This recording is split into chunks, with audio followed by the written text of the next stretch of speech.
किसान, जमींदार और राज्य, कृषि समाज और मुगल साम्राज्य। लगभग 16वीं और 17वीं सदी 16वीं और 17वीं सदी के दौरान हिंदुस्तान में करीब करीब 85% लोग गांव में रहते थे। छोटे खेतिहर और भूमिहर संभ्रांत दोनों ही कृषि उत्पादन से जुड़े थे और दोनों ही फसल के हिस्सों को के दावेदार थे। इससे उनके बीच सहयोग, प्रतियोगिता और संघर्ष के रिश्ते बने। खेती से जुड़े इन तमाम रिश्तों के ताने बाने से गांव का समाज बनता था। इसी समय कई बाहरी ताकतें भी ग्रामीण दुनिया में दाखिल हुई। इनमें से सबसे महत्वपूर्ण मुगल राज्य था, जो अपनी आमदनी का बहुत बड़ा हिस्सा कृषि उत्पादन से उगाहता था। राज्य के नुमाइंदे राजस्व निर्धारित करने वाले, राजस्व असूल करने वाले, हिसाब रखने वाले ग्रामीण समाज पर रखने की कोशिश करते थे। वे तसल्ली करना चाहते थे कि खेतों की जुताई हो और राज्य की उपज से अपनी हिस्से का कर समय पर मिल जाए। चूंकि कई फसलें बिक्री के लिए उगाई जाती थी, इसीलिए व्यापार, मुद्रा और बाजार भी गांवों में घुसे आए और इससे खेती वाले इलाके शहर से जुड़ गए। चित्र 8.1 ग्रामीण दृश्य 17वीं शताब्दी के एक मुगल चित्र का ब्यौरा ये दिखाया गया है। किसान और कृषि उत्पादन।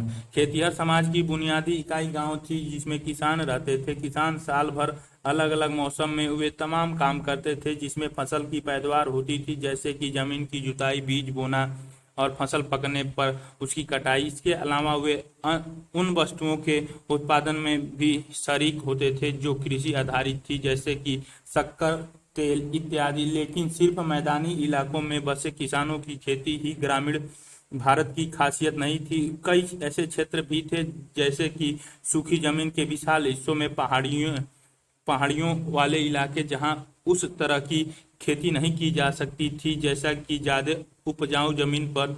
इसके अलावा भूखंड का एक बहुत बड़ा हिस्सा जंगलों से घिरा था।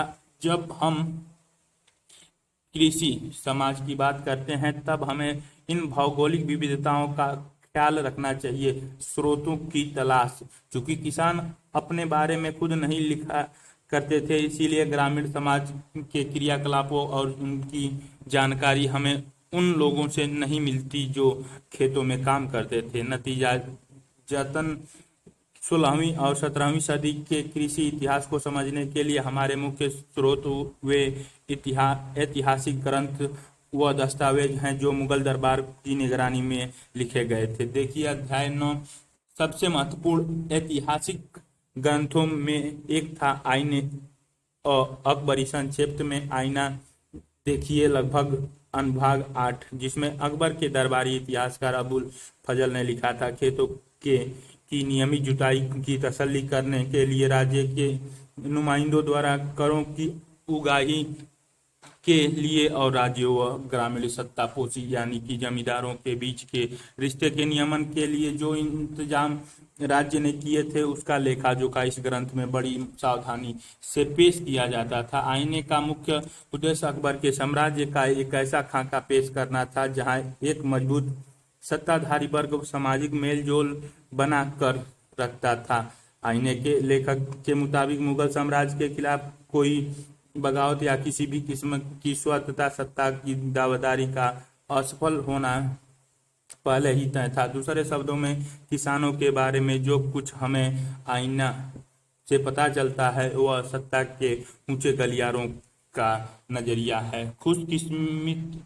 किस्मती से आईने की जानकारी के साथ साथ हम उन स्रोतों का भी इस्तेमाल कर सकते हैं जो मुगल साम्राज्य की राजधानी से दूर के इलाकों में लिखे गए थे। इनमें 17वीं और 18वीं शताब्दी के गुजरात, महाराष्ट्र और राजस्थान से मिलने वाले दस्तावेज शामिल हैं जो सरकार की आमदनी की विस्तृत जानकारी देते हैं। इसके अलावा ईस्ट इंडिया कंपनी के बहुत सारे दस्तावेज भी हैं जो पूर्वी भारत में कृषि संबंधों का उपयोगी खाका पेश करते थे। ये सभी स्रोत किसानों, जमींदारों और राज्य के बीच तने झगड़ों को दर्ज करते हैं। लगे हाथ ये स्रोत यह समझने में हमारी मदद करते हैं कि किसान राज्य को किस नजरिए से देखते थे और राज्य उन्हें कैसे न्याय की उम्मीद थी।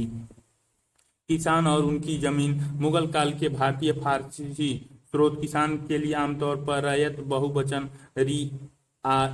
रियाया या मुजरियान शब्द का इस्तेमाल करते थे। साथ ही हमें किसान या आसिम जैसे शब्द भी मिलते हैं। 17वीं सदी के स्रोत दो किस्म के किसानों की चर्चा करते हैं, खुद काश्त व पाही काश्त।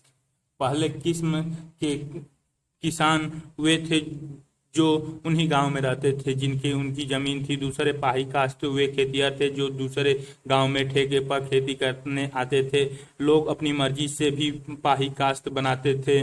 मसलन अगर करों की शर्तें किसी दूसरे गांव में बेहतर मिले और मजबूरन भी, मसलन अकाल या भुखमरी के बाद आर्थिक परेशानी से उत्तर भारत के एक औसत किसान के पास शायद ही कभी एक जोड़ी बैल और 2 हल से ज्यादा कुछ होता था। ज्यादातर के पास इससे भी कम।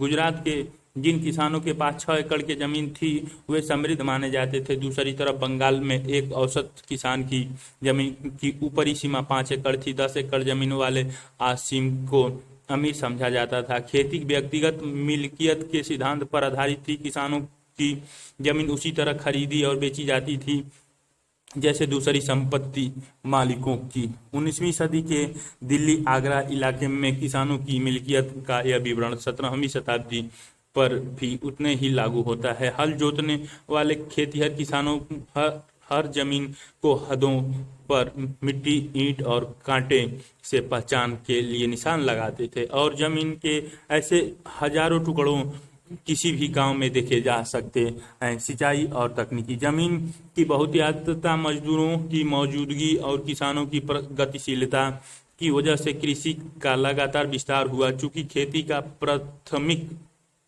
उद्देश्य लोगों को पेट भरना था, इसीलिए रोजमर्रा के खानों की जरूरतें जैसे चावल, गेहूं, ज्वार इत्यादि फसलें सबसे ज्यादा उगाई जाती थी। जिन इलाकों में प्रति वर्ष 40 इंच या उससे ज्यादा बारिश होती थी वहां कमोबेश चावल की खेती होती थी। कम और कमतर बारिश वाले इलाकों में क्रमशः गेहूं व ज्वार बाजरे की खेती ज्यादा प्रचलित थी। मानसून भारतीय कृषि की रीढ़ थी जैसा कि आज भी है, लेकिन कुछ ऐसे फसलें भी थी जिनके लिए अतिरिक्त पानी की जरूरत थी। इनके लिए सिंचाई के कृत्रिम उपाय बनाने पड़े। स्रोत एक, किसान बस्तियों का बसना उजड़ना। यह हिंदुस्तानी कृषि समाज की एक खासियत थी कि इस खासियत ने मुगल शासक बाबर को तेज निगाहों को इतने चौंकाया कि उसने इसे अपने स्मरण बाबरनामा में नोट किया। हिंदुस्तान में बस्तियां और गांव दरअसल शहरों के शहर एक लम्हे में ही वीरान हो जाते हैं और बसे भी जाते हैं। बरसों से आबाद किसी बड़े शहर के बासिंदे उसे छोड़कर चले जाते हैं तो वे ये काम कुछ इस तरह करते हैं कि 1.5 दिनों के अंदर उनका हर नामो निशान वहां से मिट जाता है। दूसरी ओर अगर वे किसी जगह पर बसना चाहते हैं तो उन्हें पानी के रास्ते खोदने की जरूरत नहीं होती, क्योंकि उनकी सारी फसलें बारिश के पानी से उगती हैं और चूंकि हिंदुस्तान की आबादी बेशुमार है और लोग उमड़े चलते आते हैं, वे एक सरोवर या कुआं बना लेते हैं। उन्हें घर बनाने या दीवार खड़ी करने की भी जरूरत नहीं होती। खस का घास बहुतायत में पाई जाती है। जंगल अपार है, झोपड़ियां बनाई जाती हैं और एकाएक एक गांव या शहर खड़ा हो जाता है। कृषि जीवन के उन पहलुओं का विवरण दीजिए जो बाबर को उत्तर भारत के इलाकों की खासियत लगी। स्रोत 2, पेड़ों और खेतों की सिंचाई। यह बाबरनामा से लिया गया एक अंश है जो सिंचाई के उन उपकरणों के बारे में बतलाता है जो इस बादशाह ने उत्तर भारत में देखे। हिंदुस्तान की मुल्क का ज्यादातर हिस्सा मैदानी जमीन पर बसा हुआ है।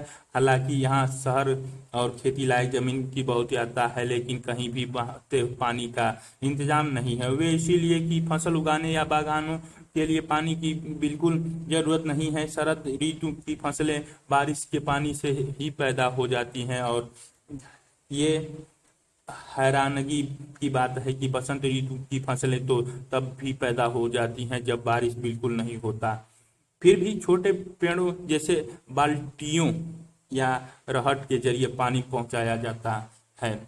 लाहौर, दीपालापुर दोनों ही आज के पाकिस्तान में और ऐसी दूसरे जगहों पर लोग रहट के जरिए सिंचाई करते हैं। वे रस्सी के दो गोलाकार फंदे बनाते हैं जो कुएं की गहराई के मुताबिक लंबे होते हैं। इन फंदों में थोड़ी थोड़ी दूरी पर वे लकड़ी के गुटके लगाते हैं और इन गुटकों पर घड़े बांध देते हैं। लकड़ी के गुटकों और घड़ों से बंधी इन रस्सियों को कुएं के ऊपर पहिए से लटकाया जाता है। पहिए की धुरी पर एक और पहिया, इस अंतिम पहिए को बैल के जरिए घुमाया जाता है। इस पहिए के दांत पास के दूसरे पहिए के दांत को जकड़ लेते हैं और इस तरह घड़ों वाले पहिया घूमने लगता है। घड़ों से जहां पानी गिरता है वहां एक सकरा नाला खोद दिया जाता है और इस तरह से हर जगह पानी पहुंच जाता है। आगरा, चांदोवर और बयाना आज के उत्तर प्रदेश में और ऐसे अन्य इलाके में भी लोग बाल्टियों से सिंचाई करते हैं। कुएं के किनारे वे लकड़ी के कन्हे गाड़ देते हैं। इन कन्हों के बीच बेलन टिकाते हैं और एक बड़ी बाल्टी में रस्सी बांधते हैं। रस्सी को बेलन पर लपेटते हैं और इसके दूसरे छोर को बैल से बांध देते हैं। एक शख्स को बैल हाँकना पड़ता है, दूसरी बाल्टी से पानी निकालता है। चित्र 8.2 रहट की संरचना देख लीजिए। ये रहट की संरचना दिखाई गई है। सिंचाई के जिन साधनों का जिक्र बाबर ने किया उनकी तुलना विजयनगर की सिंचाई अध्याय 7 व्यवस्था से कीजिए। सिंचाई की इन दोनों अलग अलग प्रणालियों में किस किस तरह के संसाधन की जरूरत पड़ती होगी। इनमें से किन किन प्रणालियों में कृषि तकनीकी में सुधार के लिए किसानों की भागीदारी जरूरी होती होगी। सिंचाई कार्यों को राज्य की मदद भी मिलती थी। मसलन उत्तर भारत में राज्य ने नई नहरों व नाले खुदवाए और कई पुराने नहरों का मरम्मत करवाई। जैसे कि शाहजहां के शासनकाल के दौरान पंजाब में शाह नहर, वैसे तो खेती मेहनत काशी का काम था, लेकिन किसान ऐसी तकनीकों का इस्तेमाल भी करते थे जो अक्सर पशु बल पर आधारित होती थी। ऐसे एक उदाहरण लकड़ी के एक हल्के हल का दिया जा सकता है, जिसके एक छोर पर लोहे की नुकीली धार या फाल लगाकर आसानी से बनाया जा सकता था। ऐसे हल मिट्टी को बहुत गहरे नहीं खोदते थे, जिसके कारण तेज गर्मी के महीनों में नमी बची रहती थी। बैलों के जोड़े के सहारे खींचे जाने वाले बरमे का इस्तेमाल बीज बोने के लिए किया जाता था, लेकिन बीजों को हाथ से छिड़क कर बोने का रिवाज ज्यादा प्रचलित था। मिट्टी की गुड़ाई और साथ साथ निराई के लिए लकड़ी के मुठ वाले लोहे के पतले धार काम में लाए जाते थे। फसलों की भरमार मौसम के दो मुख्य चक्र के दौरान खेती की जाती थी। एक खरीफ पतझड़ में और दूसरा रबी बसंत में, यानी सूखे इलाकों और बंजर जमीन को छोड़ दें तो ज्यादातर जगहों पर साल में कम से कम 2 फसलें होती थी। जहां बारिश या सिंचाई के अन्य साधन हर वक्त मौजूद थे, वहां तो साल में 3 फसलें भी उगाई जाती थी। इस वजह से पैदावार में भारी विविधता पाई जाती थी। उदाहरण के तौर पर आईने हमें बताती है कि दोनों मौसम मिलाकर मुगल प्रांत आगरा में 39 किस्म की फसलें उगाई जाती थी, जबकि दिल्ली प्रांत में 43 फसलों की पैदावार होती थी।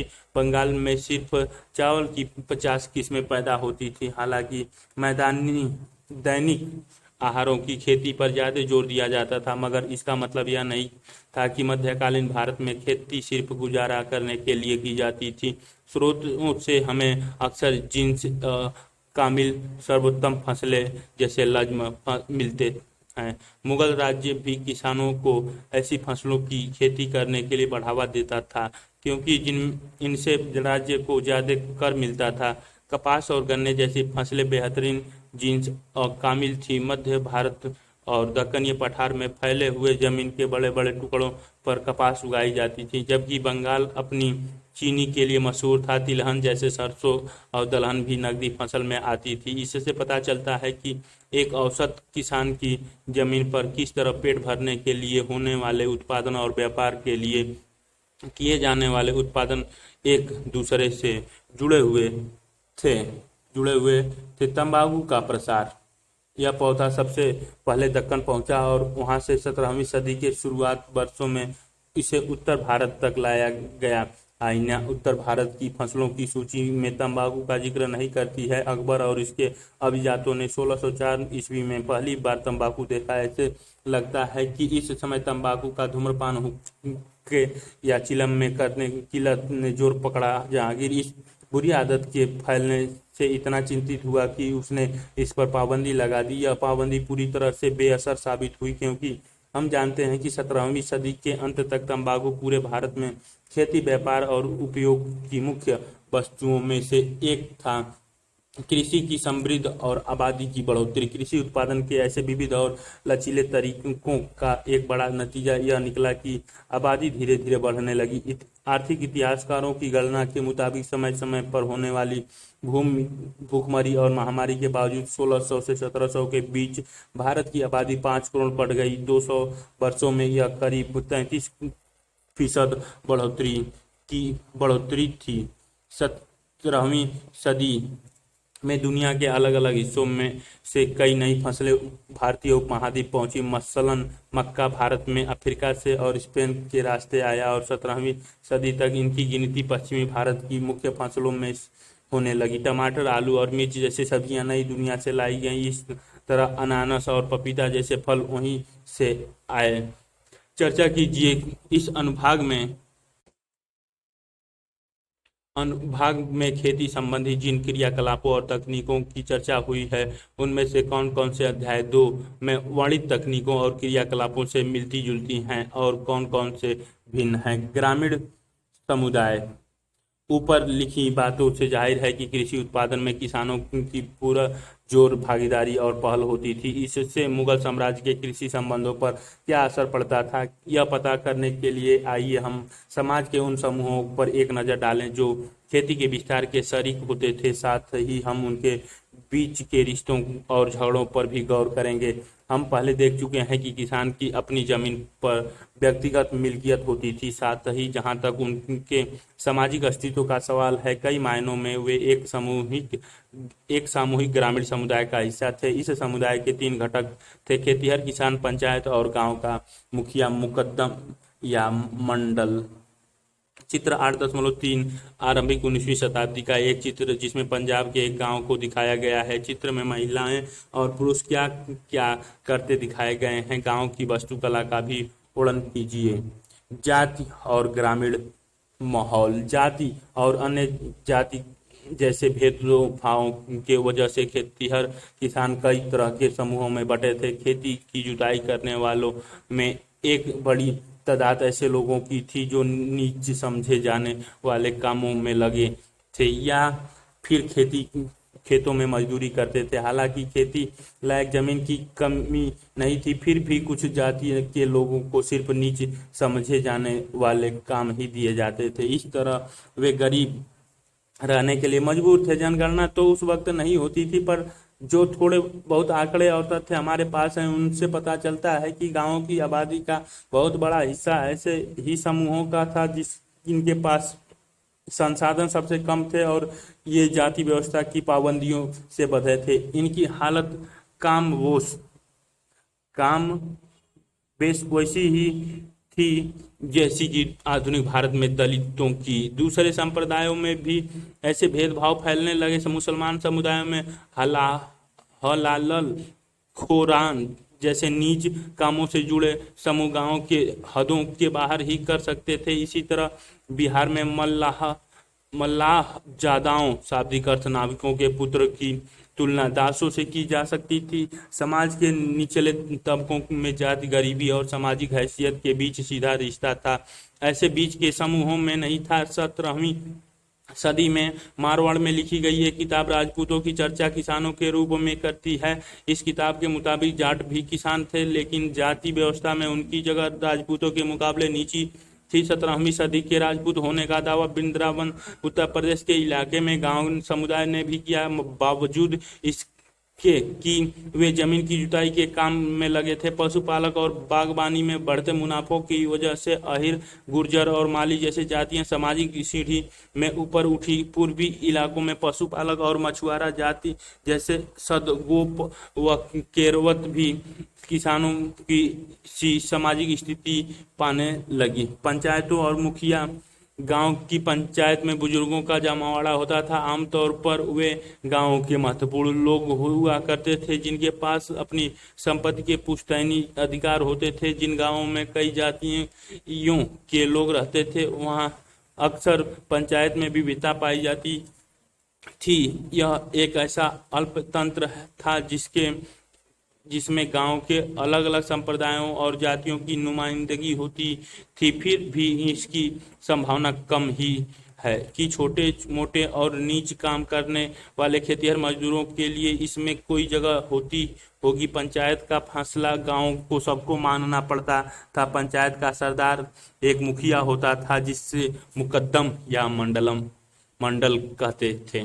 कुछ स्रोतों से ऐसा लगता है कि मुखिया का चुनाव गांव के बुजुर्गों की आम सहमति से होती थी और इस चुनाव के बाद उन्हें इसकी मंजूरी जमींदारों से लेनी पड़ती थी। मुखिया अपने ओहदे पर तभी तक बना रहता था जब तक गांव के बुजुर्गों को उस पर भरोसा था। ऐसा नहीं होने पर बुजुर्ग उसे बर्खास्त कर सकते थे। गांव के आमदनी व खर्चों का हिसाब किताब अपनी निगरानी में बनवाना मुखिया का मुख्य काम था और इसमें पंचायत का पटवारी उसकी मदद करता था। पंचायत का खर्चा गांव के उस आम खजानों से चलता था जिसमें हर व्यक्ति अपना योगदान देता था। इस खजाने से उन पर अधिकारियों की खातिरदारी का खर्चा भी किया जाता था जो समय समय पर गांव भ्रष्ट मंडल अक्सर अपने ओहदे का गलत इस्तेमाल करते थे। मुख्यतः उन पर ये आरोप था कि वे पटवारी के साथ मिलकर हिसाब किताब में हेराफेरी करते हैं और यह भी कि वे अपनी जमीन पर कर का आकलन कम करके अतिरिक्त बोझ छोटे किसानों पर डाल देते हैं का दौरा किया करते थे। दूसरी ओर कोष का इस्तेमाल बाढ़ जैसी प्राकृतिक विपदाओं से निपटने के लिए भी होता था और ऐसे समुदायों कार्यों के लिए भी जो किसान खुद नहीं कर सकते थे, जैसे कि मिट्टी के छोटे मोटे बांध बनाना या नहर खोदना। पंचायत का एक बड़ा काम यह तसल्ली करना था कि गांव में रहने वाले अलग अलग समुदाय के लोगों अपनी जाति की हदों के अंदर रहें। पूर्वीय भारत में ये सभी शादियां मंडल की मौजूदगी में होती थी। यूं कहा जाता है कि जाति की अवहेलना रोकने के लिए लोगों के आचरण पर नजर रखना गांव के मुखिया की जिम्मेदारियों में से एक था। चित्र 4.8 में ये दिखाया गया है प्रारंभिक 19वीं शताब्दी का चित्र जिसमें गांव के बुजुर्ग का अधिकारियों से मिल रहे हैं। चित्रकार ने गांव के बुजुर्गों और कर अधिकारियों में फर्क कैसे डाला है।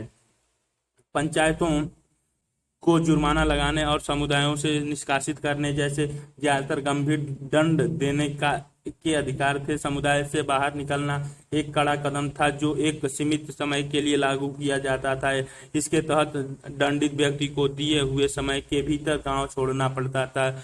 इस दौरान वह अपनी जाति और पेशे से हाथ धो बैठता था। ऐसी नीतियों का मकसद जातिगत रिवाजों की अवहेलना रोकना था। ग्राम पंचायतों के अलावा गांव में हर जाति की अपनी पंचायत होती थी। समाज में ये पंचायतें काफी ताकतवर होती थी। राजस्थान में जाति पंचायतें अलग अलग जातियों के लोगों के बीच दीवानी के झगड़ों का निपटारा करती थी। वे जमीन से जुड़े दावेदारियों के झगड़े सुलझाती थी। यह तय करती थी कि शादियां जातिगत मानदंडों के मुताबिक हो रही है या नहीं, और यह भी कि गांव के आयोजन में किसके ऊपर तरजीह दी जाएगी। कर्मकांडीय वाश्चर्य किसी क्रम में होगा। फौजदारी न्याय को छोड़ दें तो ज्यादातर मामलों में राज्य जाति पंचायत के फैसलों को मानता था। पश्चिम भारत, खास कर राजस्थान और महाराष्ट्र जैसे प्रांतों के संकलित दस्तावेजों में ऐसी कई अर्जियां हैं जिनमें पंचायत से ऊंची जाति या राज्य के अधिकारियों के खिलाफ जबरन कर उगाही या बेगार वसूली की शिकायत की गई है। आमतौर पर यह अर्जियां ग्रामीण समुदाय के सबसे निचली तबके के लोग लगाते थे। अक्सर सामूहिक तौर पर भी ऐसी अर्जियां दी जाती थी। इनमें किसी जाति या संप्रदाय विशेष के लोग संभ्रांत समूहों की उन मांगों के खिलाफ अपना विरोध जताते थे जिन्हें वे नैतिक दृष्टि से अवैध मानते थे। उनमें एक थी बहुत ज्यादा कर की मांग, क्योंकि इससे किसान का दैनिक गुजारा ही जोखिम में पड़ जाता था, खासकर सूखे या ऐसी दूसरी विपदाओं के दौरान। उनकी नज़रों में जिंदा रहने के लिए न्यूनतम बुनियादी संसाधन साधन उनका परंपरागत रिवाजी हक था। वे समझते थे कि ग्राम पंचायत को इसकी सुनवाई करनी चाहिए और यह सुनिश्चित करनी चाहिए कि राज्य अपना नैतिक फर्ज अदा करे और न्याय करे। निचली जाति के किसानों और राज्यों के अधिकारियों या स्थानीय जमींदारों के बीच झगड़े में पंचायत के फैसले अलग अलग मामलों में अलग अलग हो सकते थे। अत्यधिक कर की मांग के मामले में पंचायत अक्सर समझौते का सुझाव देते थे। यहाँ जहाँ समझौता नहीं हो पाते थे वहाँ किसान विरोध के ज्यादा उग्र रास्ते अपनाते थे, जैसे कि गांव छोड़कर भाग जाना। जोतने लायक वाली खाली जमीन अपेक्षाकृत आसानी से उपलब्ध थी, जबकि श्रम को लेकर प्रतियोगिता थी। इसी वजह से गांव छोड़कर भाग जाना खेतिहरों के हाथ में एक बड़ी प्रभावी हथियार था। ग्रामीण दस्तकार अलग अलग तरह के उत्पादन कार्यों में जुटे लोगों के बीच फैले लेन देन के रिश्ते गांव का एक और रोचक पहलू था। अंग्रेजी शासन के शुरुआती वर्षों में किए गए गांवों के सर्वेक्षण और मराठाओं के दस्तावेज बताते हैं कि गांव में दस्तकार काफी अच्छी तादाद में रहते थे। कहीं कहीं तो कुल घरों के 25% घर दस्तकारों के थे। कभी कभी किसानों और दस्तकारों के बीच फर्क करना मुश्किल होता था, क्योंकि कई ऐसे समूह थे जो दोनों किस्म के काम करते थे। खेतीहर और उसके परिवार के सदस्य कई तरह की वस्तुओं के उत्पादन में शिरकत करते थे। ये चित्र दिखाई गई है चित्र 8.5 कपड़ा उत्पादन को दर्शाती 17वीं शताब्दी का एक चित्रकारी चित्र में दर्शाई गई गतिविधियों का वर्णन कीजिए। ये चित्र में बीच में बैठा वृक्ष के नीचे आदमी को दिखाया गया है।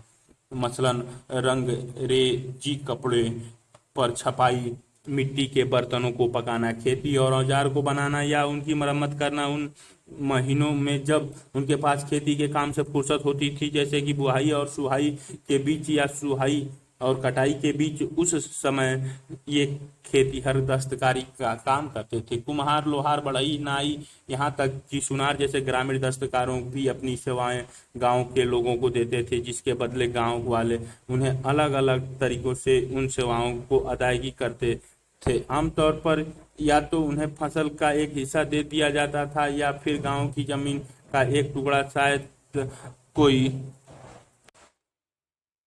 शायद कोई ऐसी जमीन जो खेती लायक होने के बावजूद बेकार पड़ी थी। अदायगी की सूरत क्या होगी ये शायद पंचायत ही तय करती थी। महाराष्ट्र में ऐसी जमीनें दस्तकारों की मीरास या वतन बन गई, जिस पर दस्तकारों का पुश्तैनी अधिकार होता था।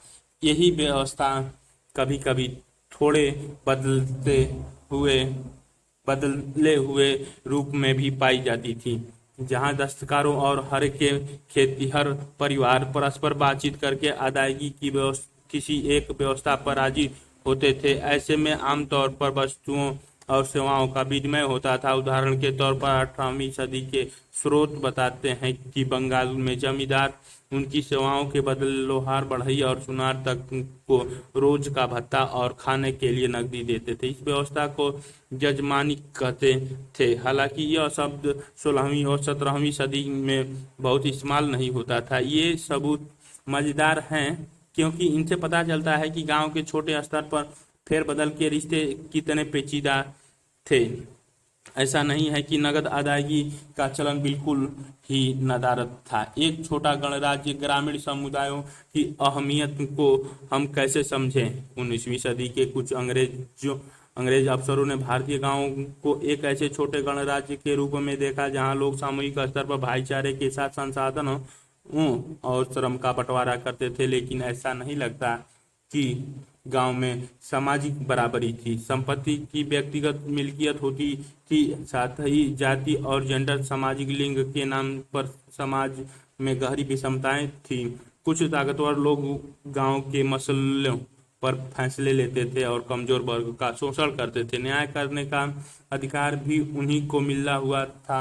इससे भी महत्वपूर्ण बात यह थी कि गांव और शहरों के बीच होने वाले व्यापार की वजह से गांव में भी नगद के रिश्ते फैल चुके थे। मुगलों के केंद्रीय इलाकों पर कर की गणना और वसूली भी नगद में की जाती थी। जो दस्तकार निर्यात के लिए उत्पादन करते थे, उन्हें उनकी मजदूरी या पूर्व भुगतान भी नगद में मिलता था। इसी तरह कपास, रेशम या नील जैसी व्यापारिक फसलें पैदा करने वालों का भुगतान भी नगदी ही होता था। चर्चा कीजिए, इस अनुभाग में जिन पंचायतों का जिक्र किया गया है वे आपके मुताबिक किस तरह से आज की ग्राम पंचायतों से मिलती जुलती थीं अथवा भिन्न हैं। गांव में मुद्रा।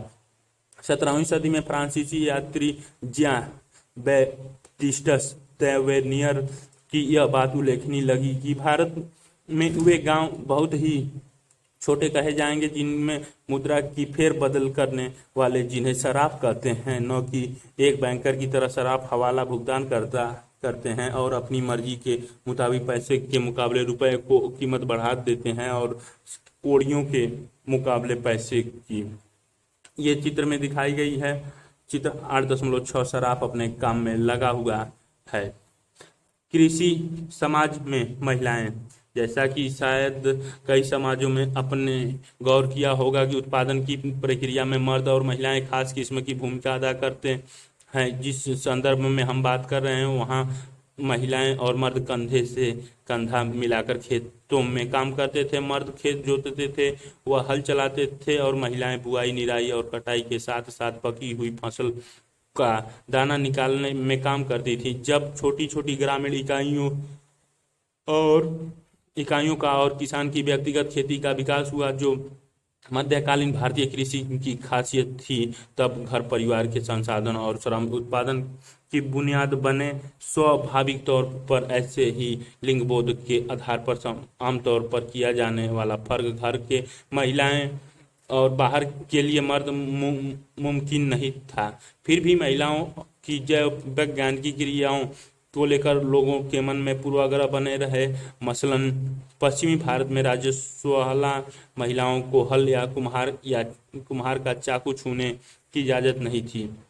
इसी तरह बंगाल में अपनी मासिक धर्म के समय महिलाएं पान के बगान में नहीं घुस सकती थी। सूत कातने, बर्तन बनाने के लिए मिट्टी को साफ करने और गूंथने और कपड़े पर कढ़ाई जैसी दस्तकारी के काम उत्पादन के ऐसे पहलू जो महिलाओं के श्रम पर निर्भर था। किसी वस्तु का जितना वाणिज्यकरण होता था, उसके उत्पादन के लिए महिलाओं के श्रम की उतना ही मांग होती थी। दरअसल किसान और दस्तकार महिलाएं जरूरत पड़ने पर न सिर्फ खेतों में काम करती थी बल्कि नियोक्ताओं के घरों पर भी जाती थी और बाजार में भी। चित्र 8.7 में सूत कातती महिला का चित्र दिखाया गया है। चूंकि समाज श्रम पर निर्भर था, इसीलिए बच्चे पैदा करने की अपनी काबिलियत की वजह से महिलाओं को महत्वपूर्ण संसाधन के रूप में देखा जाता था। फिर भी शादीशुदा महिलाओं की कमी थी, क्योंकि कुपोषण, बार बार मां बनने और प्रसव के वक्त मौत की वजह से महिलाओं में मृत्यु दर बहुत ज्यादा थी। इससे किसान और दस्तकार समाज में ऐसे सामाजिक रिवाज पैदा हुए जो सब भ्रांत समूहों से बहुत अलग थे। कई ग्रामीण संप्रदायों में शादी के लिए दुल्हनों की कीमत अदा करने की जरूरत होती थी, न कि दहेज की। तलाकशुदा महिलाएं और विधवाएं दोनों ही कानूनी शादी कर सकती थी। महिलाओं की प्रजनन शक्ति को इतनी अहमियत दी जाती थी कि उस पर काबू खोने का बड़ा डर था। स्थापित रिवाजों के मुताबिक घर का मुखिया मर्द होता था। इसी तरह महिलाओं पर परिवार और समुदाय के मर्दों द्वारा पुरजोर काबू रखा जाता था। बेवफाई के शक पर महिलाओं को भयानक दंड दिया जा सकते थे। गुजरात, राजस्थान और महाराष्ट्र आदि पश्चिमी भारत के इलाकों से मिले दस्तावेजों में ऐसी दस्तोवास्त मिली है जो महिलाओं ने न्याय और मुआवजों की उम्मीद से ग्राम पंचायतों को भेजी थी। पत्नियों अपने पतियों की बेवफाई का विरोध करती दिखाई देती हैं या फिर गृहस्थी के मर्द पर यह आरोप लगाती हैं कि वे पत्नी और बच्चों की अनदेखी करता है। मर्दों की बेवफाई हमेशा दंडित नहीं होती थी, लेकिन राज्य और ऊंची जाति के लोग अक्सर ये सुनिश्चित करने की कोशिश करते कि परिवार के भरण पोषण का इंतजाम हो जाए। ज़्यादातर जब महिलाएं पंचायत को दस्तवास्त देती, उनके नाम दस्तावेजों में दर्ज कर नहीं किए जाते। दस्तवास्त करने वाली का हवाला गृहस्थी के मर्द मुखिया की मां, बहन या पत्नी के रूप में दिया जाता था। भूमि हर भद्रजनों में महिलाओं की पुश्तैनी संपत्ति का हक मिला हुआ था। पंजाब से ऐसे उदाहरण मिलते हैं जहां महिलाएं, विधवा महिलाएं भी पुश्तैनी संपत्ति के विक्रेता के रूप में ग्रामीण जमीन के बाजार में सक्रिय हिस्सेदारी रखती थी। हिंदू और मुसलमान महिलाओं को जमींदारी उत्तराधिकारी में मिलती थी, जिसे बेचने अथवा गिरवी रखने के लिए वे स्वतंत्र थी। बंगाल में भी महिला जमींदार पाई जाती थी। 18वीं सदी की सबसे बड़ी और मशहूर जमींदारियों में से एक थी राजशाही का जमींदारी, जिसकी कर्ता धर्ता एक स्त्री थी। चर्चा कीजिए कि क्या आपको प्रांत में कृषि भूमि पर महिलाओं और मर्दों की पहुंच में कोई फर्क है।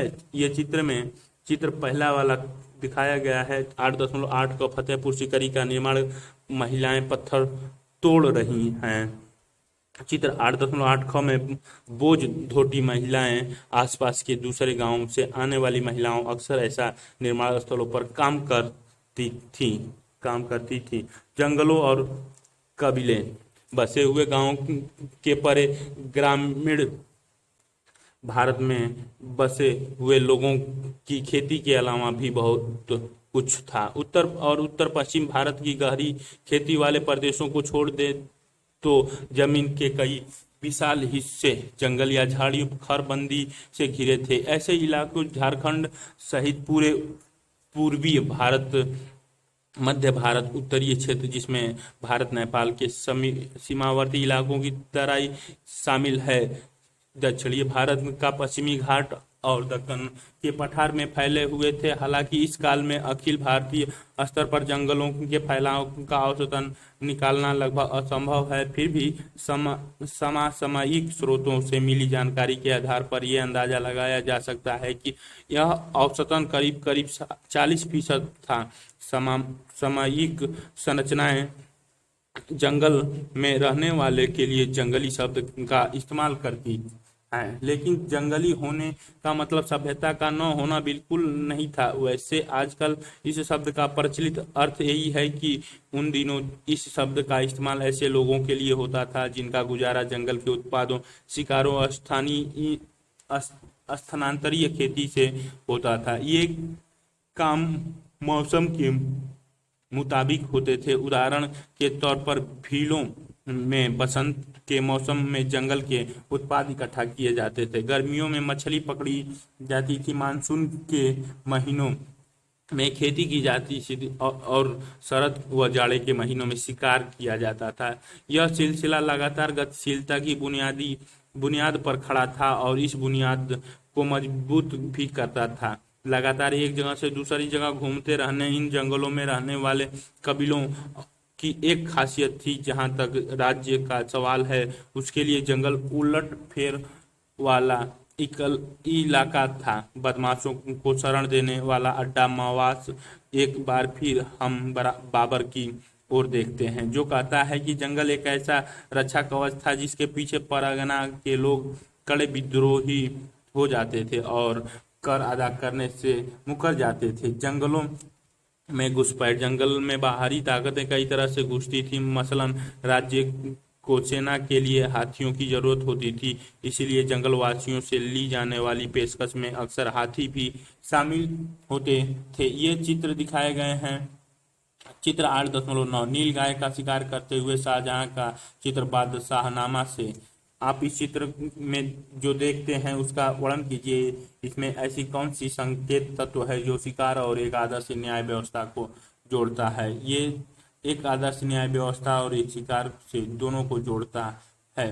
मुगल राजनीतिक विचारधारा में गरीबों और अमीर सहित सबके साथ जुड़े हुए राज्यों के गहरे सरोकार का एक लक्षण था। शिकार अभियान दरबारी इतिहासकारों की माने तो शिकार अभियान के नाम पर बादशाह अपने विशाल साम्राज्य के कोने कोने का दौरा करता था और इस तरह अलग अलग इलाकों के लोगों की समस्याओं और शिकायतों पर व्यक्तिगत रूप से गौर करता था। दरबारी कलाकारों के चित्रों में शिकार का विषय बार बार आता था। इन चित्रों में चित्रकार अक्सर छोटा सा एक ऐसा दृश्य डाल देते थे जो सद्भावनापूर्ण शासक का संकेत देता था। परगना मुगल प्रांतों में एक प्रशासनिक प्रमंडल था। पेशकश मुगल साम्राज्य के द्वारा ली जाने वाली एक तरह की भेंट थी। स्रोत 3 कुछ कृषि बस्तियों के लिए जंगलों का सफाया। 16वीं सदी में मुकुंदराम चक्रवर्ती की लिखी एक बंगाली कविता चंडी मंगल का एक अंश है। कविता के नायक काल केतु के जंगल खाली करवा के एक साम्राज्य की स्थापना की खबर मिलते ही परदेशी आने लगे तमाम जगहों से। फिर काल केतु ने खरीद कर बांटे, उनमें भारी भरकम चाकू कुल्हाड़ी और भाले बर्छे। उत्तर से आए दास सैकड़ों उमड़े हुए हुए चकित देखकर काल केतु को जिसने दी सुपारी एक एक को। दक्षिण से आए फसल कटाई वाले एक उद्यमी के साथ 500, पश्चिम से आए जफर मियाँ साथ में 22,000 लोग, हाथों में सुलेमानी मोती की माला जपते हुए पीर ओ पैगंबर का नाम। जंगलों को हटाने के बाद उन्होंने बसाए बाजार। सैकड़ों सैकड़ों की तादाद में विदेशी जंगलों को जैसे खा लिए और घुस आए वहां। कुल्हाड़ियों की आवाज सुनकर शेर डर गए और दहाड़ते हुए भाग निकले। यह पद्यांश जंगल में घुसपैठ के कोने से रूप को उजागर करता है।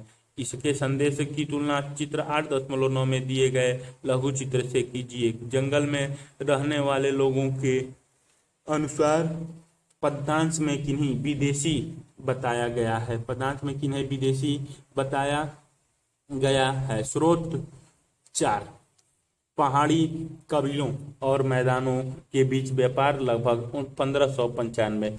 अवध सूबे आज के उत्तर प्रदेश का हिस्सा के मैदानी इलाकों और पहाड़ी कबीलों के बीच होने वाले लेन देन के बारे में अबुल फजल ने कुछ इस तरह लिखा है।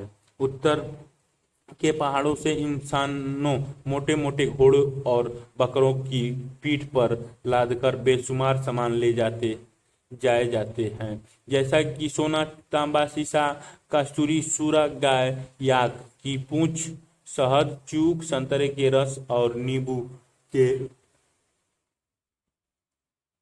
रस को साथ उबालकर बनाए जाने वाला एक अम्ल, अनार दाना, अदरक, लंबी मिर्च, मिजठी जिसमें लाल रंग बनाया जाता है की जड़ें, सुहागा, जद्वार, हल्दी जैसी एक जड़, मोम, ऊनी कपड़े, लकड़ी के समान चील, बाज, काले बाज, मरलिन, बाज पंछी की एक किस्म और अन्य वस्तुएं। इसके बदले वे सफेद और रंगीन कपड़े, कहरुबा, एक पीला भूरा धातु जिसमें गहने बनाए जाते थे, नमक, हींग, गहने और शीशे व मिट्टी के बर्तन वापिस ले जाते हैं।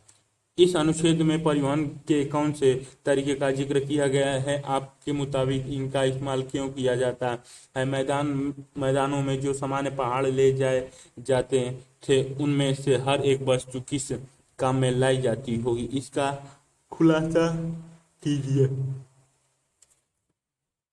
वाणिज्यिक खेती का असर बाहरी कारकों के रूप में जंगल वासियों की जिंदगी पर भी पड़ता था। जंगल के उत्पाद जैसे शहद, मधु, मोम और लाख की बहुत मांगे थी। लाख जैसी कुछ वस्तुएं तो 17वीं सदी में भारत से समुद्र पार होने वाले निर्यात की मुख्य वस्तुएं थी। हाथी भी पकड़े और बेचे जाते थे। व्यापार के तहत वस्तुओं की अदला बदली भी होती थी। कुछ कबीले भारत और अफगानिस्तान के बीच होने वाले जमीन व्यापार में लगे थे, जैसे पंजाब का लोहानी कबीला। वे पंजाब के गांवों और शहरों के बीच होने वाले व्यापार में भी शिरकत करते थे। सामाजिक कारणों से भी जंगल वासियों के जीवन में बदलाव आए। कबीलों के भी सरदार होते थे। कुछ ग्रामीण समुदाय के बड़े आम आदमियों की तरह कई कबीलों के सरदार जमींदार बन गए। कुछ तो राजा भी हो गए। ऐसे में उन्हें सेना खड़ी करने की जरूरत हुई। उन्होंने अपने ही खानदान के लोगों को सेना में भर्ती किया या फिर अपने ही भाई बंधुओं से सैन्य सेवा की मांग की। सिंध इलाके की कबीलाई सेनाओं में 6,000 घुड़सवार और 7,000 पैदल सिपाही होते थे। असम में अहोम राजाओं के अपने पायक होते थे। ये वे लोग थे जिन्हें जमीन के बदले सैनिक सेवा देनी पड़ती थी। अहोम राजाओं ने जंगली हाथी पकड़ने पर अपना एकाधिकार का ऐलान भी कर रखा था। हालांकि कबीलाई व्यवस्था में राजतांत्रिक प्रणाली की तरफ संक्रमण बहुत पहले ही शुरू हो चुका था, लेकिन ऐसा लगता था कि 16वीं सदी में ये चित्र 8.10 सूफी गायक को सुनाते हुए एक किसान और एक शिकारी दिखाए गए हैं। एक किसान और एक शिकारी ये सूफी गायक सुन रहे हैं। 16वीं सदी में आकर ही यह प्रक्रिया पूरी तरह विकसित हुई। इसकी जानकारी हमें उत्तर पूर्वी इलाकों में कबीलाई राज्यों के बारे में आईना की बातों से मिलता है। उदाहरण के तौर पर 16वीं-17वीं सदी में कोच राजाओं ने पड़ोस कबीलों के साथ एक के बाद एक युद्ध किया और उन पर अपना कब्जा जमा लिया। जंगलों के इलाकों में नए सांस्कृतिक प्रभावों के विस्तार की भी शुरुआत हुई। कुछ इतिहासकारों ने तो दरअसल यह भी सुझाया है कि नए बसे इलाकों के खेतिहर समुदाय ने इस तरह धीरे धीरे इस्लाम को अपनाया। उसमें सूफी संतों पीर ने एक बड़ी भूमिका अदा की थी। अध्याय 6 में भी देखिए। चर्चा कीजिए, पता कीजिए कि आपके प्रांत में किन क्षेत्रों में आजकल जंगल वाले इलाकों के रूप में पहचाना जाता है। क्या इन इलाकों में आज जिंदगियां बदल रही हैं? इन बदलावों की वजह वही है जिनका जिक्र हमने इस अनुभाग में किया है या उनसे अलग है? जमींदार। मुगल भारत में कृषि संबंधों की अपनी दास्तान तब तक अधूरी रहेगी जब तक गांव में रहने वाले एक ऐसे तबके की बात न कर लें जिनकी कमाई तो खेती से आती थी, लेकिन जो कृषि उत्पादन में सीधे हिस्सेदारी नहीं करते थे। ये जमींदार थे, अपनी जमीन के मालिक होते थे और जिन्हें ग्रामीण समाज में ऊंची हैसियत की वजह से कुछ खास सामाजिक और आर्थिक सुविधाएं मिली हुई थी। जमींदारों की बढ़ती हुई हैसियत के पीछे एक कारण जाति था। दूसरा कारण यह था कि वे लोग राज्य को कुछ खास किस्म की सेवाएं खिदमत देते थे। जमींदारों की समृद्धि की वजह थी उनकी विस्तृत व्यक्तिगत जमीन, जिन्हें मिल्कियत कहते थे, यानी संपत्ति मिल्कियत। जमीन पर जमींदारों के निजी इस्तेमाल के लिए खेती होती थी। अक्सर इन जमीनों पर दिहाड़ी के मजदूर या पारधीन मजदूर काम करते थे। जमींदार अपनी मर्जी के मुताबिक इन जमीनों को बेच सकते थे और किसी और के नाम कर सकते थे या उन्हें गिरवी रख सकते थे। जमींदारों की ताकत इस बात से भी आती थी कि वे अक्सर राज्यों की ओर से कर वसूल कर सकते थे। इसके बदले उन्हें वित्तीय मुआवजा मिलता था। सैनिक संसाधन उनकी ताकत का एक और जरिया था। ज्यादातर जमींदारों के पास अपने किले भी थे और अपनी सैनिक टुकड़ियां भी, जिनमें घुड़सवारों, तोपखानों और पैदल सिपाही के जत्थे होते थे। इस तरह अगर हम मुगल कालीन गांव में सामाजिक संबंधों की कल्पना एक पिरामिड के रूप में करें तो जमींदार इसके संकरे शीर्ष का हिस्सा थे। अबुल फजल इस ओर इशारा करता है कि ऊंची जाति के ब्राह्मण राजपूत गठबंधन के ग्रामीण समाज पर पहले ही अपना ठोस नियंत्रण बना रखा था। इसके तथाकथित मध्यम जाति को भी खासी नुमाइंदगी था जैसा कि हमने पहले देखा है। और इसी तरह कई मुसलमान जमींदारों की भी सामयिक दस्तावेजों से ऐसा लगता है कि जंग में जीत जमींदारों की उत्पत्ति का संभावित स्रोत रहा होगा। अक्सर जमींदारी फैलने का एक तरीका था ताकतवर सैनिक सरदारों द्वारा कमजोर लोगों को बेदखल करना, मगर इसकी संभावना कम ही है कि किसी जमींदार को इतने आक्रामक रूप की इजाजत राज्य देता हो। जब तक कि एक राज्य देश सनद के जरिए इसकी पुष्टि पहले ही नहीं कर दी गई हो। इससे भी महत्वपूर्ण थी जमींदारों की पुख्ता करने की धीमी प्रक्रिया। स्रोतों में इसके दस्तावेज भी शामिल हैं। ये कई तरीके से भी किया जा सकता था। नई जमीनों की बशक्कर जंगली बारी अधिकारों के हस्तांतरण के जरिए राज्यों के आदेश से या फिर खरीद कर सही हुए, यही वे प्रक्रियाएं थी जिनके जरिए अपेक्षाकृत निचली जाति के लोग भी जमींदारों के दर्जे में दाखिल हो सकते थे, क्योंकि इस काल में जमींदारी धड़ल्ले से खरीदी और बेची जाती थी। एक समांतर सैनिक बल आईने के मुताबिक मुगल भारत में जमींदारों की मिली जुली सैनिक शक्ति इस प्रकार है: 3,84,598 घुड़सवार, 4,42,77,057 पैदल और 1,863 हाथी, 4,260 तोप और 4,500 नाव शामिल थे। कई कारणों ने मिलकर परिवार या वंश पर आधारित जमींदारों को पुख्ता होने का मौका दिया। मसलन राजपूतों और जाटों ने ऐसी रणनीति अपनाकर उत्तर भारत में जमीन की बड़ी बड़ी पट्टियों पर अपना नियंत्रण पुख्ता किया। इस तरह मध्य और दक्षिण पश्चिमी भारत, बंगाल में किसान पशुचारियों जैसे सदगोप ने ताकतवर जमींदारियां खड़ी की। जमींदारों ने खेती लायक जमीन को बसाने में अगुवाई की और खेतीहरों की खेती के साजो सामान व उधार देकर उन्हें वहां बसाने में भी मदद की। जमींदारी की खरीद फरोख्त से गांव के मौद्रीकरण का प्रक्रिया में तेजी आई। इसके अलावा जमींदार अपनी मिल्कियत की जमीनों की फसल भी बेचते थे। ऐसे सबूत हैं जो दिखाते हैं कि जमींदार अक्सर बाजार हाट स्थापित करते थे जहां किसान भी अपनी फसलें बेचने आते थे। हालांकि इसमें कोई शक नहीं कि जमींदार शोषण करने वाला तबका था, लेकिन किसानों से उनके रिश्ते में पारस्परिकता, पैतृकवाद और संरक्षण का पुट था। दो पहलू इस बात की स्पष्ट पुष्टि करते हैं। एक तो ये कि भक्ति संतों ने जहां बड़ी बेबाकी से जातिगत और दूसरी किस्म के अत्याचारों की निंदा की। अध्याय 6 भी देखिए। वहीं उन्होंने जमींदारों को, या फिर दिलचस्प बात है, साहूकारों को किसानों के शोषक या उन पर अत्याचार करने वालों के रूप में नहीं दिखाया। आमतौर पर राज्य का राजस्व अधिकारी ही उनके गुस्से का निशाना बन। दूसरी 17वीं सदी में भारी संख्या में कृषि विद्रोह हुए और उनमें राज्य की खिलाफत जमींदारों को अक्सर किसानों का समर्थन मिला। चर्चा की आजादी के बाद भारत में जमींदारी व्यवस्था खत्म कर दी गई। इस अनुभाग को पढ़िए और उन कारणों की पहचान कीजिए जिनकी वजह से ऐसा किया गया।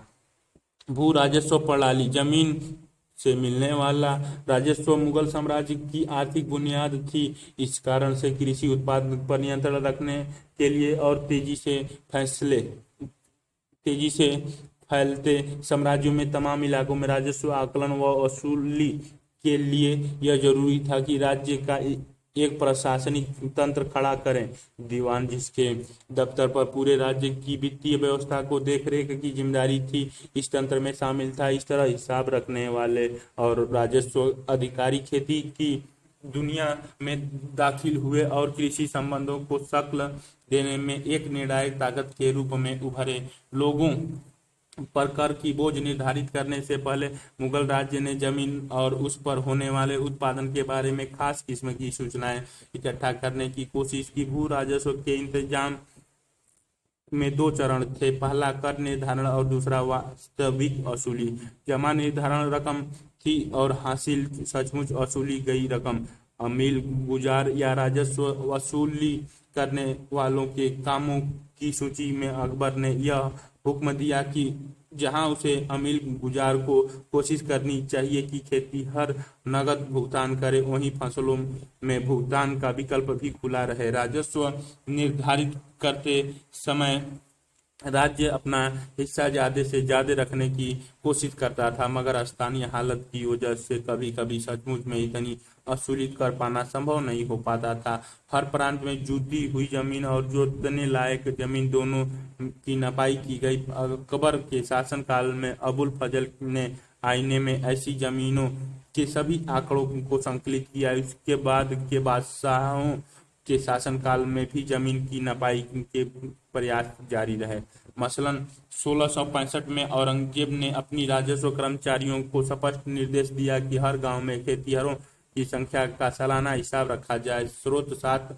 इसके बावजूद सभी इलाकों की नपाई सफलतापूर्वक नहीं हुई, जैसा कि हमने देखा है। उपमहाद्वीप के कई बड़े हिस्सों जंगल से घिरे हुए थे और इनकी नपाई नहीं हुई। स्रोत 5। अमीन एक ऐसा मालजिम था जिसको जिम्मेवारी यह सुनिश्चित करना था कि प्रांत में राजकीय नियम कानूनों का पालन हो रहा है।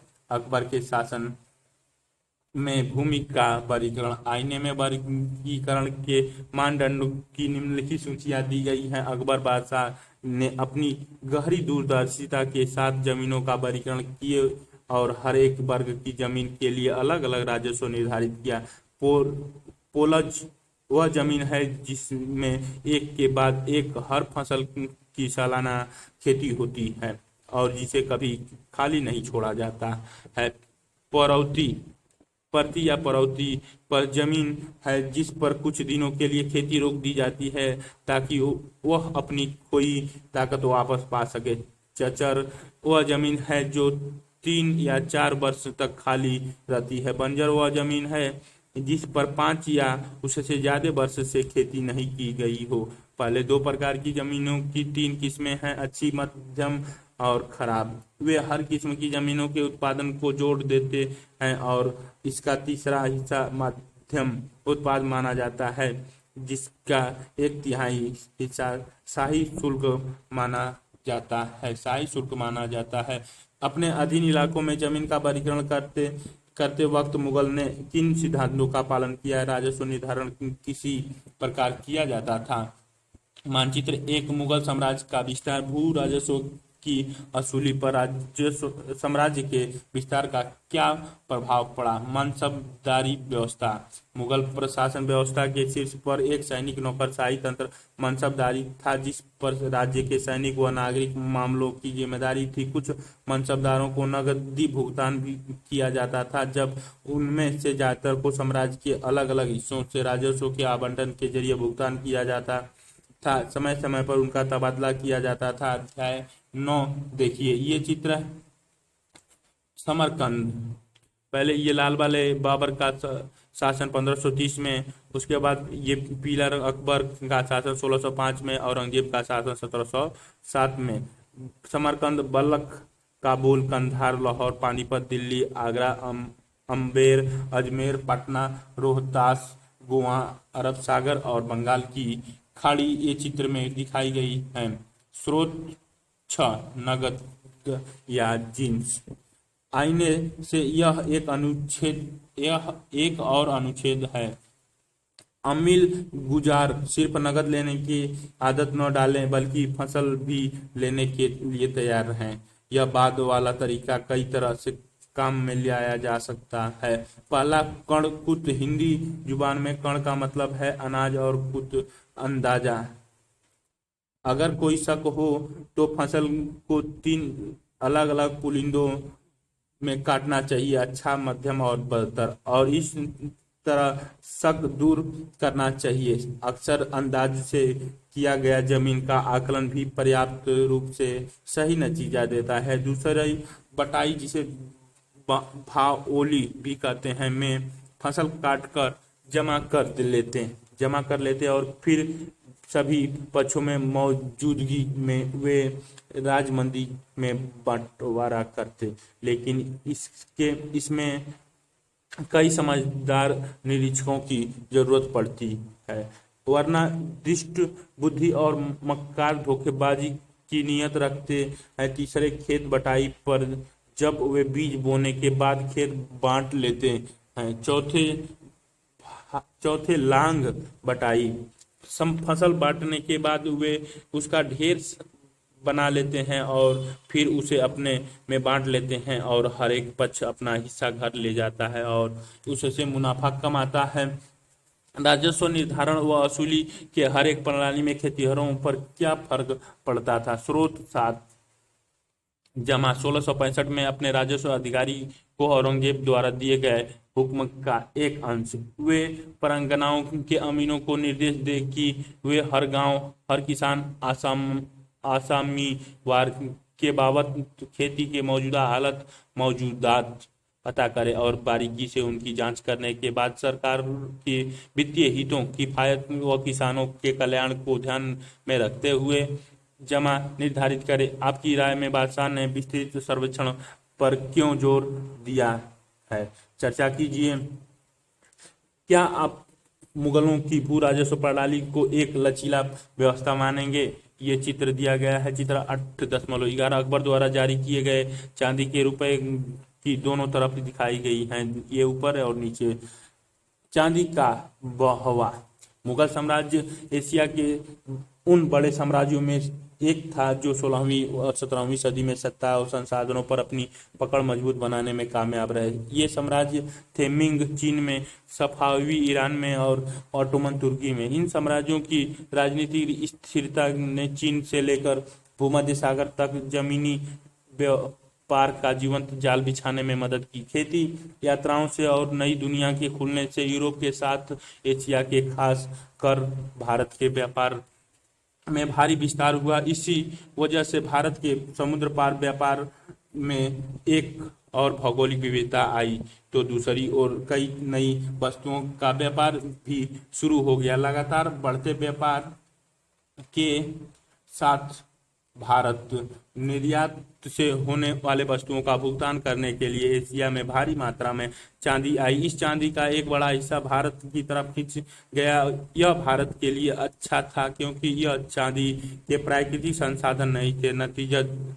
नतीजतन 16वीं से 18वीं सदी के बीच भारत में धातु मुद्रा, खासकर चांदी के रुपयों की उपलब्धि में अच्छी स्थिरता बनी रही। इसके साथ ही एक तरफ तो अर्थव्यवस्था में मुद्रा संचार और सिक्कों की ढलाई में अभूतपूर्व विस्तार हुआ, दूसरी तरफ मुगल राज्य को नकदी कर उगाहने में आसानी हुई। इटली के एक मुसाफिर जियोवान्नि कारेरी, जो लगभग 1690 ईस्वी में भारत से होकर गुजर रहा था, ने इस बात का बड़ा सजीव चित्र पेश किया कि किसी तरह चांदी तमाम दुनिया से होकर भारत पहुंची थी।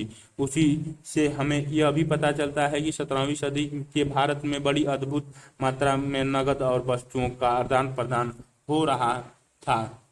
चित्र 8.12 औरंगजेब द्वारा जारी किए गए चांदी के रुपए जो गोल में हैं। 8.13 यूरोप बाजार की मांग को पूरा करने के लिए भारतीय उपमहाद्वीप के वस्त्र उत्पादन का एक उदाहरण ये दिखाया गया है। जी, तो चर्चा कीजिए। पता लगाए कि वर्तमान में आपके राज्य में कृषि उत्पादन पर कर लगाए जाते हैं या नहीं। आज की राज्य सरकार की राजकोषीय नीति और मुगल राजकोषीय नीतियों में समानताओं और भिन्नताओं को समझाइए। स्रोत: 8 भारत में चांदी कैसे आई?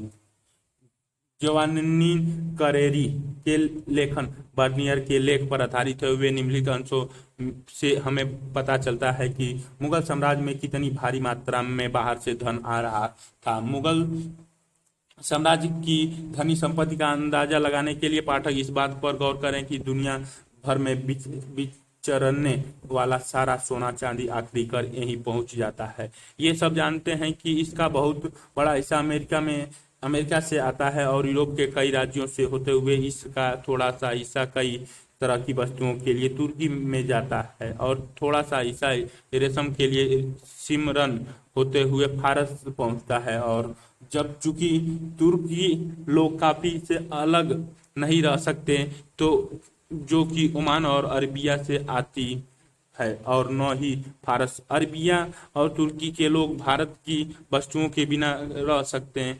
हैं। वे मुद्रा का विशाल मात्रा लाल सागर पर बेबल मंडेला के पास स्थित मोजा भेजते हैं। इस तरह वे ये मुद्राएं फारस की खाड़ी पर स्थित बसरा भेजते हैं और बाद में ये सारी संपत्ति जहाजों से हिंदुस्तान मतलब हिंदुस्तान भेज दी जाती हैं।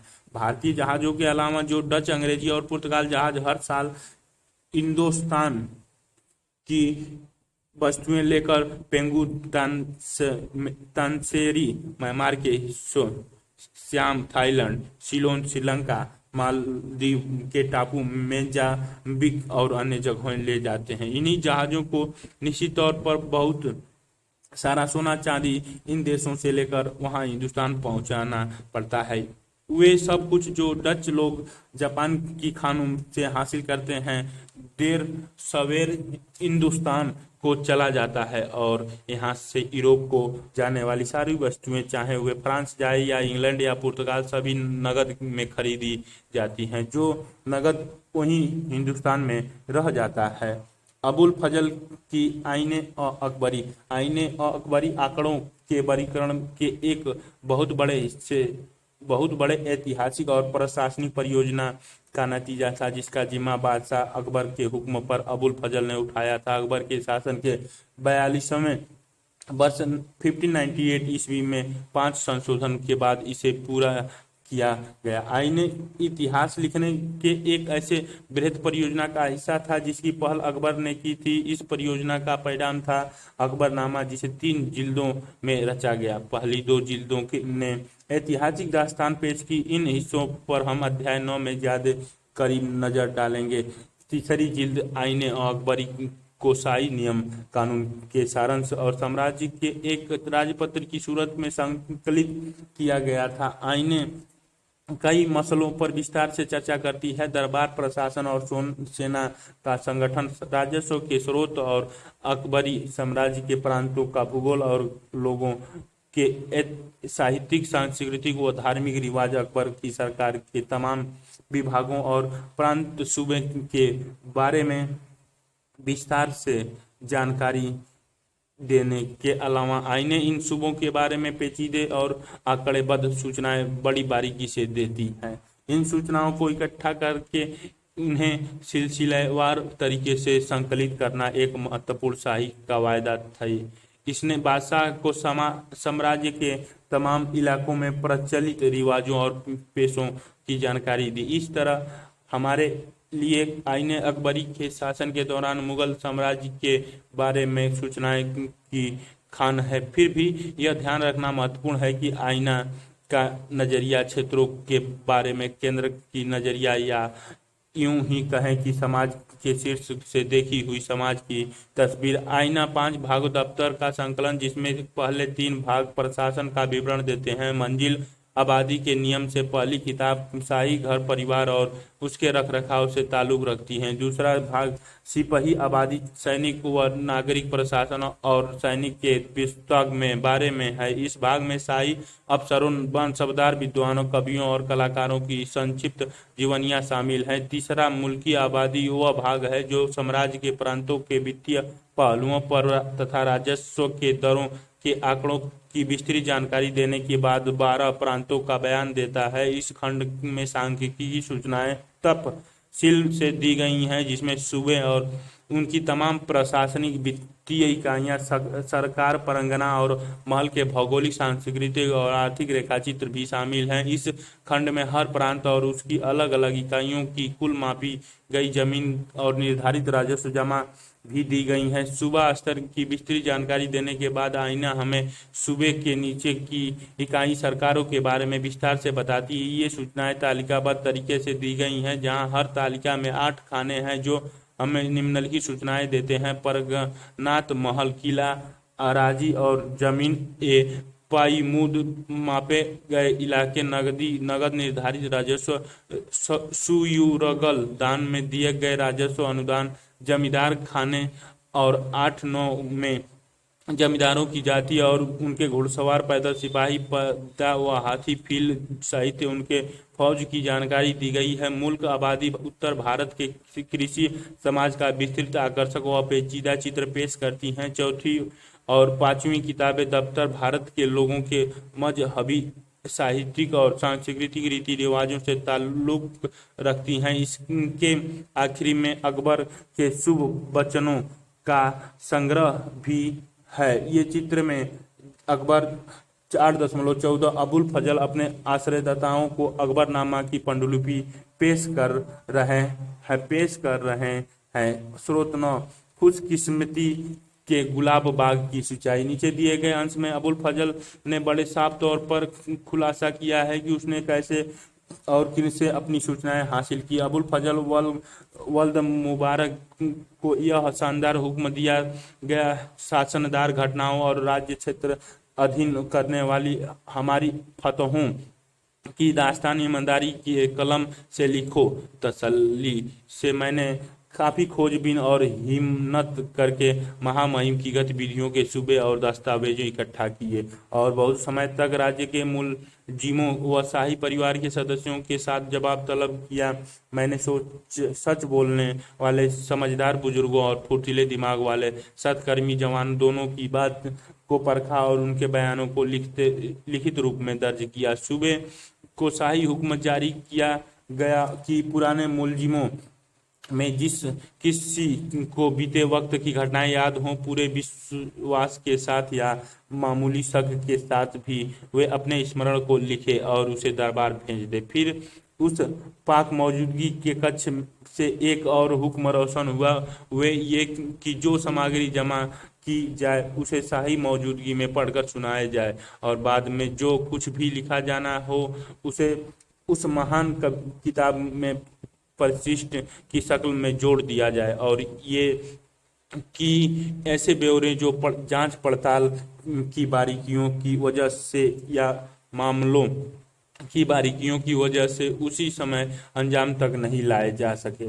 उन्हें मैं बाद में दर्ज करूंगा। ईश्वर अध्यादेश का खुलासा करने वाले इस शाही हुक्म की वजह से अपनी गुप्त फिक्री से राहत पाकर मैंने ऐसे कवच प्रारूप लिखने की शुरुआत की जिसमें शैली या विन्यास की खूबसूरती नहीं थी। मैंने इलाही संवत के 19वें साल से जब महामहिम के दानिशमंद अक्ल के दस्तावेज दफ्तर स्थापित किया था, घटनाओं की इतिहास वृत्त हासिल किया और उसके भरे पूरे पन्ने से मैंने कई मामलों का ब्यौरा पाया। काफ़ी तकलीफें उठाकर उन सभी हुक्मों की मूल प्रति या नकल हासिल की गई जो राज्याभिषेक से लेकर आज तक सूबे को जारी किए गए थे। काफ़ी दिक्कतें का सामना करते हुए मैंने उनमें से कई रिपोर्टों को भी शामिल किया जो साम्राज्य के विभिन्न मामलों या दूसरे देशों से घटी घटनाओं के बारे में थी और जिन्हें ऊंचे अफसरों और मंत्रियों ने भेजा था। जवाब तलब हुए खोजबीन के तंत्र से मेरी हिम्मत पसंद रूह संतृप्त हो गई। बड़ी कर्मठता के साथ मैंने वे कच्चे मसौदे व ज्ञान पत्र भी हासिल किए जो जानकारी और दूरदर्शी लोगों ने लिखे थे। इन तारीखों से खुशकिस्मत के इस गुलाब बाग अकबरनामा को सींचने और नमी देने के लिए मैंने हौज बनाया। उन सभी स्रोतों की सूची बनाई जिनका इस्तेमाल अबुल फजल ने अपनी किताब पूरी करने के लिए किया। कृषि संबंध को समझने के लिए इनमें से कौन से स्रोत सबसे उपयोगी होते हैं? आपके मुताबिक किस हद तक अबुल फजल की किताब अकबर से उसके रिश्ते से प्रभावित हुई होगी?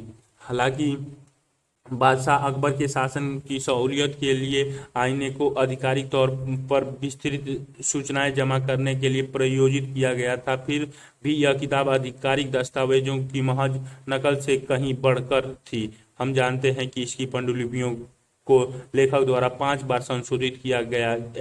इससे ऐसा लगता है कि प्रामाणिकता की खोज में अबुल फजल काफी सावधानी से बरत रहे थे।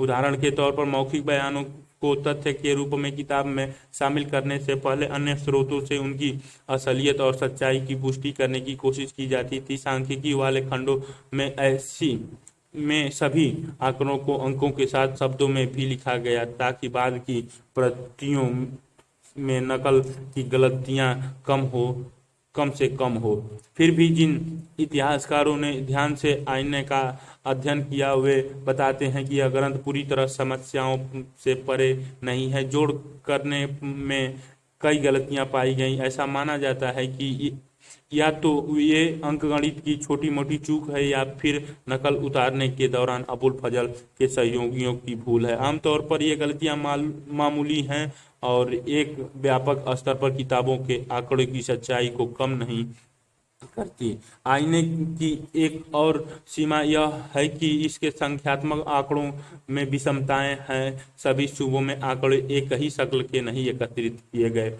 मसलन जहां कई सूबों के लिए जमींदारों की जाति के मुतलिक विस्तृत सूचनाएं संकलित की गई, वहीं बंगाल और उड़ीसा के लिए ऐसी सूचनाएं मौजूद नहीं हैं। इस तरह जहां सूबों से लिए गए राजकोषीय आंकड़े बड़ी तफसील से दिए गए हैं, वहीं उन्हीं इलाकों में कीमतों और मजदूरी जैसे इतने ही महत्वपूर्ण मापदंड इतने अच्छे से दर्ज नहीं किए गए हैं।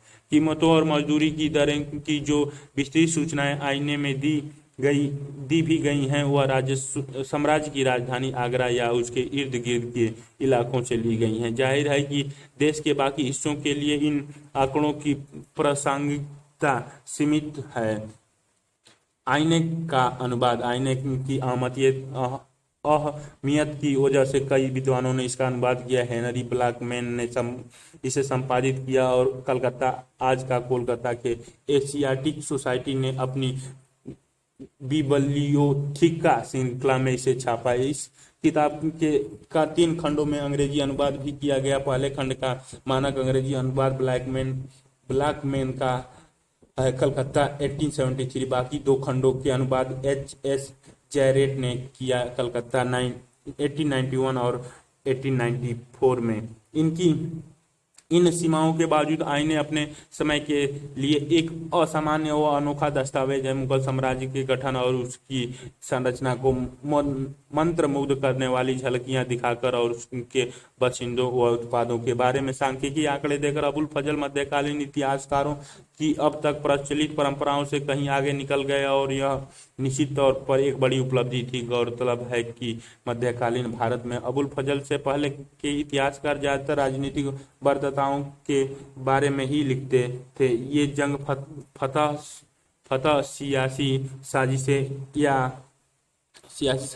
वंशीय उथल पुथल, देश उनके लोगों या उत्पादों का जिक्र गाहे बगाहे प्रसंगवश ही आता था और वह भी एक ऐसे लेख साज सज्जा के रूप में जिसकी दिशा मूलतः राजनीतिक होती थी। भारत के लोगों और मुगल साम्राज्यों के बारे में विस्तृत सूचनाएं दर्ज करके आईने ने स्थापित परंपराओं को पीछे छोड़ दिया और इस तरह 17वीं सदी के मुहाने पर भारत के अध्ययन के लिए एक संदर्भ बिंदु बन गया। जहां तक कृषि संबंधों का सवाल है, आईने के सांख्यिकी सबूतों की अहमियत चुनौती के परे हैं, लेकिन इससे भी महत्वपूर्ण लोग उनके पेशों और व्यवसाय, साम्राज्य की व्यवस्था और इसके उच्च अधिकारियों के बारे में जो सूचनाएं यह ग्रंथ मुहैया कराता है, उनकी मदद से इतिहासकार समकालीन भारत के सामाजिक ताने बाने का इतिहास पुनः रचते हैं। काल रेखा। मुगल साम्राज्य के इतिहास के मुख्य पड़ाव।